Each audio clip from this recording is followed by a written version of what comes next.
warahmatullahi wabarakatuh. Welcome to my YouTube channel. Jadi pada kesempatan kali ini aku akan membahas kisi-kisi pertanyaan sidang skripsi online dan cara menjawabnya, khusus untuk penelitian research and development atau biasa kita kenal dengan nama R&D. Oke.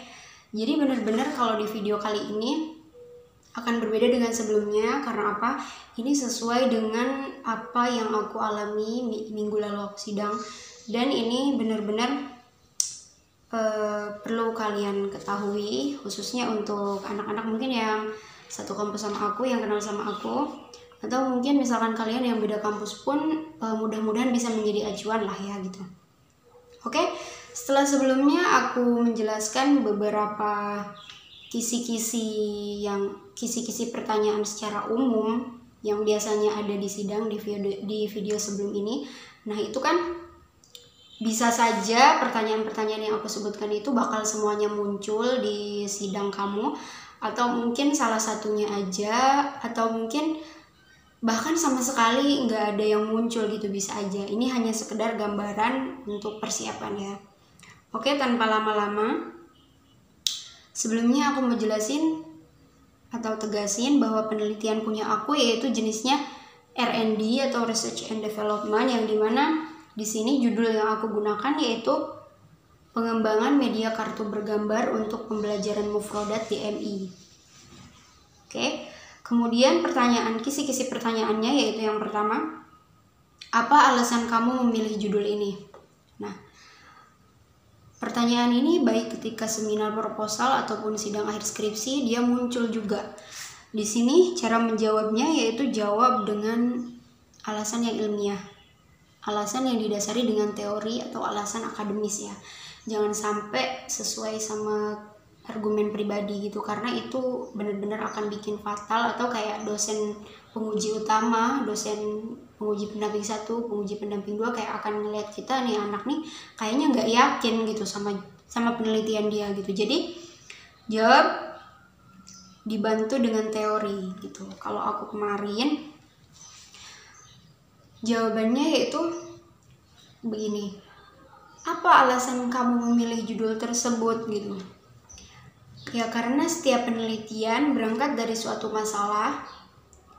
Nah kemudian setelah saya meneliti atau setelah saya melakukan pra-penelitian di sekolah ini, ternyata muncullah masalah yaitu penggunaan media masih bersifat konvensional. Jadi intinya menurut saya perlu nih adanya pengembangan media gitu, media lain selain buku dan papan tulis gitu.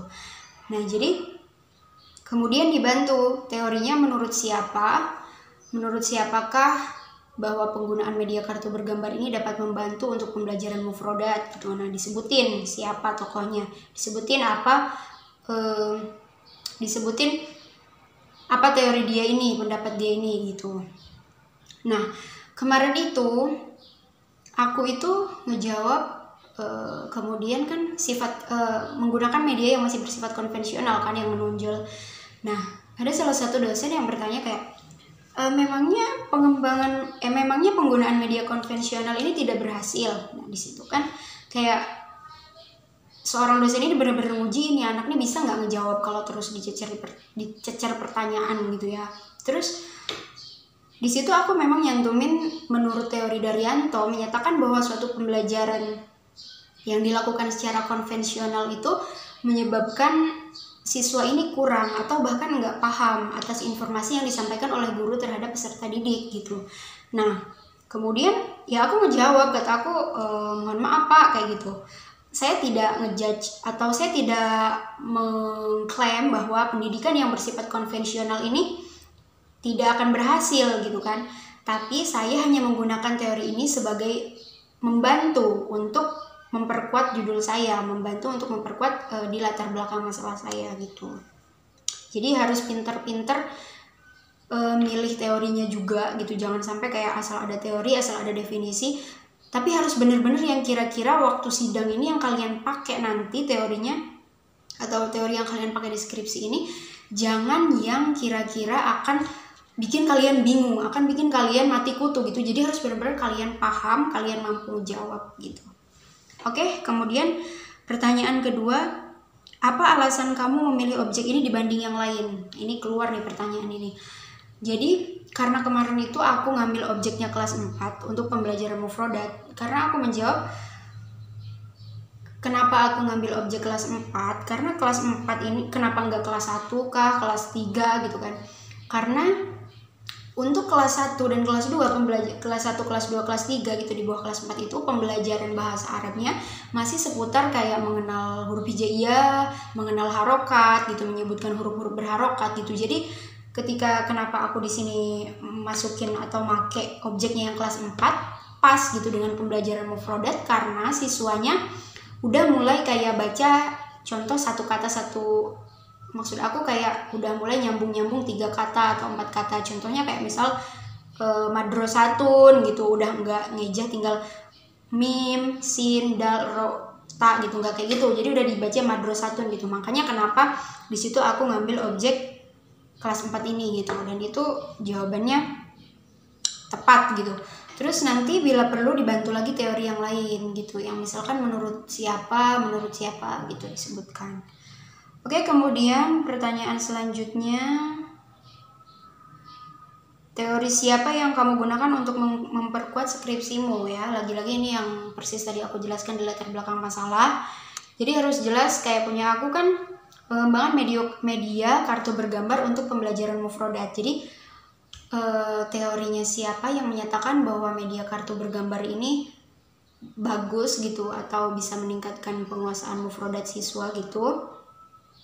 Teorinya tentang siapa, kemudian isi teorinya itu seperti apa, nah tinggal disebutkan. Kemudian yang terakhir, apa temuan dari penelitian kamu? Kemarin aku ngejawab temuan dari penelitian aku adalah menghasilkan media kartu bergambar. Nah itu udah benar, dan kemudian kemarin itu aku sempet ada yang bingung dan kayak nggak bisa ngejawab itu pembaruannya, karena aku nggak mempersiapkan novelty apa sih temuan terbaru dibandingkan dengan yang lain gitu. Aku kayak bingung aja kemarin itu gitu, kayak apa ya, di antara semua pertanyaan kayaknya temuan penelitian ini kemarin aku yang agak nggak yakin gitu sih. Jadi intinya kalian harus ngejawab itu harus yakin, harus percaya, walaupun misal masih kayak ngerasa ragu, udah aja gitu, jawab aja tapi jangan kelihatan ragu-ragu gitu. Jadi itu aja pertanyaan seputar kisi-kisi yang khusus penelitiannya R&D. Jadi aku baca ulang, yang pertama yaitu apa alasan kamu memilih judul ini, kemudian yang kedua apa alasan kamu memilih objek ini dibanding yang lain, kemudian yang ketiga teori siapa yang kamu gunakan untuk memperkuat skripsimu, kemudian yang keempat apa temuan dari penelitianmu. Nah kemarin itu punya aku only hanya 4 pertanyaan ini yang menonjol waktu sidang. Jadi untuk kalian yang misal jenis penelitiannya sama kayak aku, yaitu research and development, bisa jadi pertanyaan yang ini akan muncul atau mungkin di video sebelum video yang ini akan muncul. Jadi intinya perlu persiapkan apa yang dirasa perlu dipersiapkan gitu, jangan sampai kayak ketika sidang bingung atau bahkan sama sekali nggak bisa ngejawab kayak gitu. Memang dari pengalaman aku selama ini belum pernah yang dengar kayak misal ada mahasiswa yang sidang terus nggak lulus, itu belum pernah aku mendengar. Atau mungkin misal kalian ada pernah ngedengar, itu beda pengalaman, beda cerita ya.